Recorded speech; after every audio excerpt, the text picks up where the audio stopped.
आज अगस्ट 15 स्वाधीनता दिवस भारत पाई आज आम दुईटी मार पर्व गोटे माँ है भारत देश भारत माँ आ गोटे है आम स्वर्गीय माँ भारत माँ कर पर्व स्वाधीनता दिवस जिते आम पालन करुछु आज आम अति आनंदर दिन कारण आमर भाषा आमर संस्कृति आमर ऐतिह्य आम गर्व एवं गौरवर विषय आमने जो माने दिने दासत्व थिलु आज मुक्तिर वार्ता बा मुक्ति आमने पाई अच्छु बोली सारा भारत रे आज आनंद अनुभव करू। स्वर्गीय माँ कर आज स्वर्ग नयन पर्व कि सुंदर एटा एक्सीडेंट नहीं एटा प्रभुंकर योजना भारत रे जेतेबेले स्वाधीनता दिवस आम पालन करुचु आम आ गोटे माँ स्वर्गीय माँ कुमारी मारियांकर स्वर्ग नयन पर्व आम पालन करुचु अर्थात स्वर्ग नयन एवं स्वर्गारोहण यही दुईटी पर्व मध्य कौन पार्थक्य अच्छी। स्वर्गारोहण होची जीशु निज शक्ति रे स्वर्ग को गले कारण से थिले प्रभु आउ स्वर्गानयन हैला जे माँ निज शक्ति रे से जाऊना किंतु ईश्वर तांकर से पुण्य जीवन द्वारा आज तांकु से स्वर्ग को उन्नीत करछंती स्वर्ग को शरीर और आत्मा रे प्रभु माँ मारिया को नौछंती एडा हैला पार्थक्य स्वर्गारोहण एवं स्वर्गनयन। तबे जते मारिया कहा जाए 1950 मसीह पुण्य पिता द्वादश पियूष से घोषणा कले द्वितीय विश्व युद्ध पर जेतेबेले लोकंक मध्य विश्वासर अभाव थिला आ एई समय माँ ठारे जेपरि से माने आश्रय नेबे माँ मध्यस्थान जेपरि प्रार्थना करेंगे से विश्वसनीय सत्यता बा जहाँ को कहूँ डगमा से सारा विश्व पाई सारा मानव जाति पाई से प्रकाश कले अर्थात मारिया जेतेबेले तांकर एही पार्थिव जीवन रे निजर कर्म संपादन करी आज प्रभु तांको एक महान एक सुजोग दैछंती बा आज तांको पाई एक privilege to go to heaven to take care up to heaven अर्थात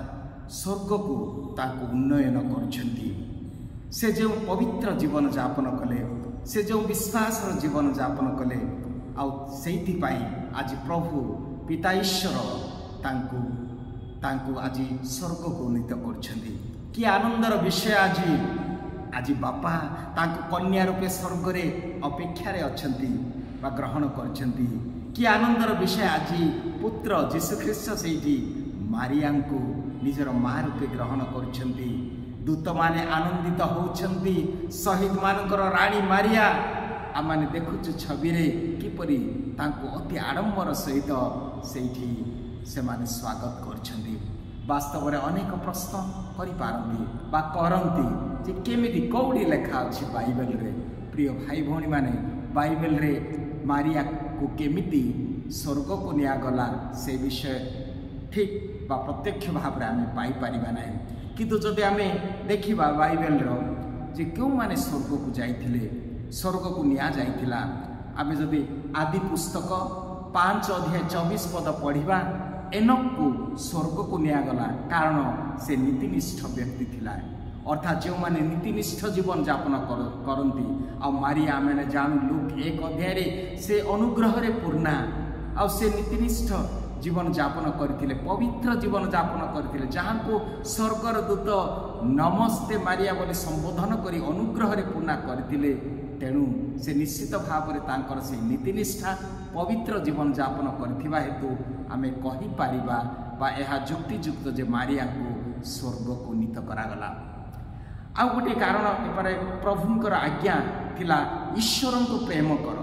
आ प्रतिवासी को आत्मवत प्रेम कर एटा थिला जीशुंकर आज्ञा। एहा निश्चित जे जीशु को मारिया निजर पुत्र हिसाब रे केवल नुहे से जड़े शिष्य हिसाब से तांको बहुत प्रेम करथिले से प्रेम करछंती से प्रेमर आज्ञा पालन करछंती मारिया पिता ईश्वर को प्रेम जितेबाला पिता ईश्वर तांको माध्यम रे जितेबाला मानव जाति को परित्राण आनिबा को हेले निश्चित भावरे मारिया तांकर वाक्य को संबोधन करी हाँ कहिले पिता को प्रेम कले जीशु को प्रेम कले अतएव से प्रेमर आज्ञा से पालन करिथिबा हेतु आमे कहि परिबा जे मारिया स्वर्ग को उन्नयन करा जिबा निश्चित युक्तियुक्त। आ गोटे विषय है जोटा कि प्रथम करिन्थिय साधु पाउल लिखती 15 अध्याय रे जे जो माने जीशु को अनुगमन करती से माने जो माने जीशुकर जातना मृत्यु रे सहभागी होंती से माने मध्य तांकर गौरव रे सहभागी हेबे। अतएव मारिया फ्रॉम वूम टू टूम अर्थात प्रथम रु शेष पर्यंत एपरी कौनसी व्यक्ति नहांती जी परित्राण कार्य सहभागिता नेले जेतेबेले एपरिक समस्त शिष्य माने चलीगले आमे जानू लूक 19 अध्याय 26 पदरे मारिया छाड़िले नहीं दुख समय कष्ट समय माँ से ही क्रूस तले रही तापरे मध्य पेंतेकस्ट दिन मध्य आमे जानूँ प्रेरित 1 अध्याय 14 पदरे मारिया से शिष्य गहन मध्य थिले पवित्र आत्मांकर अवतरण समय। अतएव जेहेतु मारिया जीशुंकर जातना मृत्यु पुनरुत्थान प्रतिटी से सहभागी होते तेणु निश्चित यह युक्तियुक्त जे मारिया को निश्चित भाव में स्वर्ग को उन्नयन करागला। गीत संहिता 16 अध्याय 10 पदर लेखा अच्छी जे जो माने पवित्र जीवन यापन करिवे प्रभु तांकर मनोनीत लोक मानकर शरीर को केबे हेले क्षय हेबाकु देबे नाही। आमाने जदि देखिबा अनेक साधु सन्थ मानकर जीवन घटना वर्तमान पर्यंत आंतोनी पादुआर साधु आंतोनी जहाँकर जिह्वा वर्तमान पर्यंत गोटे काच बोतल रखा जाइछि कारण से तांकर जिह्वा द्वारा प्रभुंकर वाक्य प्रचार कले आ 32 वर्ष तांको समाधि देला पर जते कड़ागला जदिओ शरीर क्षय अच्छी से जिह्वा जो जिह्वा द्वारा से प्रभुंकर वचन से प्रसार करी अनेकों को प्रभु को आनी देइथिले प्रभु तांकर से ही जिह्वा को सतेज करी रखिथिले। आमे जानू अनेक साधु साध्वी मानकर साधु फ्रांसिस जेवियर आम देश में गोवा रे 450 वर्ष 500 वर्ष हेले मध्य तांकर शरीर को रखा जाइछि अर्थात सन्थ जन साधुजन मानकर शरीर को प्रभु केबे हेले क्षय हेबाकु देबे नै। आ मारिया को बा केमिति जे अनुग्रह रे पूर्णा जे प्रभुंक द्वारा मनोनीत जहाँ माध्यम रे परित्राण संभवपर हैला तांको बा तांकर शरीर को बा केमिति पची सड़ी नष्ट हेबाकु देबो दियाजिबो। तेणु यह युक्तियुक्त जे मारिया निश्चित भाव में स्वर्ग को उन्नयन करा जाइछि। प्रिय भाई और भौणी माने आमे जानू जे जेतेबेले कौन आमान को वास्तव में आज यही पर्वर संदेश आमान को पाई दिया जाए। यही पर्वर संदेश है जे मारिया जेपरी आज स्वर्ग है आम समस्त आम स्वर्गर नागरिक जमी फिलिपियो 3 अध्याय 20 स्वर्ग है आमर लक्ष्य स्वर्ग बा अनंत जीवन है आमानकर लक्ष्य। मारिया जदि आज शुद्ध पवित्र जीवन यापन करिथिबा हेतु आज तांको स्वर्ग को उन्नयन करागला। आमे मध्य आमर डेस्टिनी आमर लक्ष्य आमर जीवनर उद्देश्य है से प्रभुंक सहित आमानकर अनंत जीवन आमे बीतेबा। अतएव आसंतु प्रिय भाई भौणी माने आज आमे जदि देखिबा बाइबल रो यह जो 1950 रे जदिओ द्वादशप्रिय घोषणा कले यार अर्थ नुहे जे से दिन ठारू केवल मारिया स्वर्ग को उन्नयन करछथि। आमे देखिबा तृतीय शताब्दी रु पंचम शताब्दी सप्तम शताब्दी रे पूर्व देश रे पश्चिम देश रे अष्टम शताब्दी रु एही पर्व पालन करा जाउछि। आमे जदि सेंट एपिफानियस कर से तांकर लेखा क्लासिकल लेखा जदि आमे पढ़िया जोटा 350 ख्रीष्टाब्द से लिखिछंती पानारियन 79 नंबर से लिखिकी कहती जे यही आमे जेपरी साधु सन्थ मानकर जीवन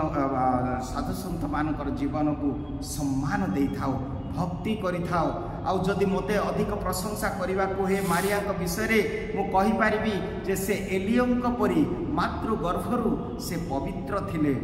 एणु से निश्चित भाव तांको प्रभु से ही तांकर पवित्रता जीवन जेपरी तांको आग को एलियम को मृत्यु स्वाद पाई नथिले ठीक से परी मारिया